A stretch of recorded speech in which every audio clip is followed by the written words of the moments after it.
Lastly, how do we disrupt your routines? This is what we specialize in Invisible Edge, is disrupting your normal way of thinking in your normal routines. So let's take a look at some of our favorite ways of doing that. How do we actually hack into your subconscious? And this is some good pointers for you to look at for yourself.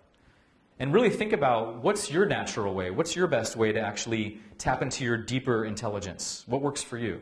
So for example, some people really like more relaxation techniques or mindfulness techniques, because this literally shifts our brain states. There's been tons of research on this now, that literally your brain states will shape into a deeper level of connecting dots into the subconscious. So there's a lot of mindfulness exercises we'll employ when we work with executives and professionals. People also like to relax their central nervous system, even like a sauna or massage. Or for me, the steam room. Whenever I go into a steam room, my mind relaxes and I get these ideas about my business I never had before. So just think about what might work for you. Also, breathing techniques are one of the fastest ways to get present and to slow down your buzz of your busy mind. In the military, they use what's called box breathing very effectively.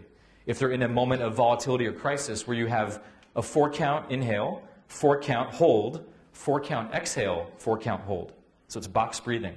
This actually slows down your whole nervous system and your neural networks. And actually helps you dive into that deeper intelligence so you, once again, can connect dots faster and more integratedly.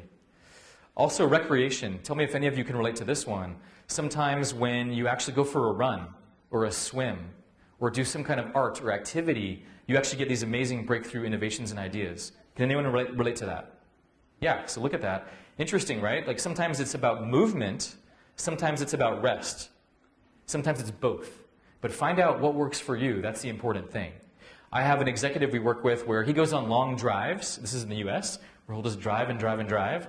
But his mind will go on autopilot to a degree, and he'll get these amazing epiphanies about his company, major, Fortune 500 company. But he'll get these amazing breakthrough ideas because he knows that's what works for him. So he'll purposely go on these long drives in the countryside and start to connect those dots. So that's the whole point, is whatever works for you. That's also why they bring in improv classes and improv troupes into corporations now to get them to tap into their spontaneity and their creativity and their play, because that's where a lot of our inspirations come from.